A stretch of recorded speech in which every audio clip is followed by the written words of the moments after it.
6 years ago, at a technology pitching event, it became clear that all the founders in the room were struggling to communicate innovation in a way that inspired their audience to take action. And I knew at that moment I could completely change their fortunes. So I made it my mission to put a stop to great ideas failing because of poor communication. And as you probably know, Robot Mascot's now the UK's leading investment pitch specialist, and we help founders raise millions for their ventures. However, it turns out that after access to capital, the biggest killer of startups is their inability to market and sell the products they've created. And I've identified 3 core reasons for this that are common amongst most seed and Series A startups. First, they struggle to communicate. They've never built a brand before, so they struggle to create clear, concise messaging that drives their audience to act.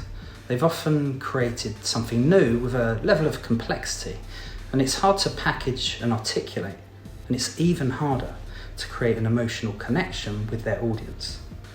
And what happens here, it kind of causes a disconnect. So their audience either doesn't get it or doesn't care.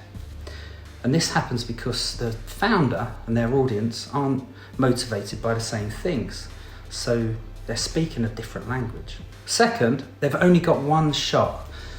So often founders are solving a meaningful problem within a high-level market niche, and they typically only have one chance to win the hearts and minds in their sector. First impressions count, and it's crucial that they're seen as experts from the off, building trust and authority in their innovation.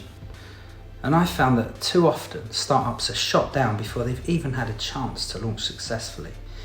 And this has a damaging effect on gaining any momentum whatsoever in their market.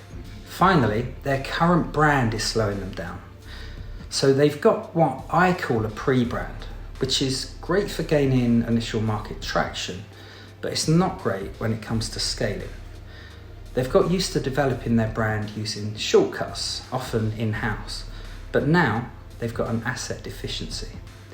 They haven't the time, capacity, or skills for brand strategy and implementation. And this way of dealing with the situation will set them back years, even decades. So where they should be sprinting, instead they're kind of trudging through quicksand. They'll be unable to hit growth targets, attract top talent, and they risk letting their investors and advisors down. Their innovation, their ambitions, and their dreams are in jeopardy.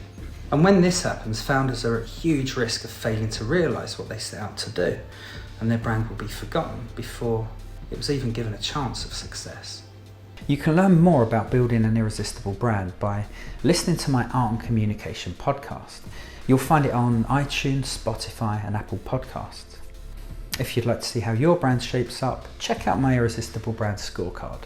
It takes a few minutes to complete, and you'll get a 12-page tailored report with tips on how to improve your brand. It's completely free, so simply visit irresistible-brand.scoreapp.com.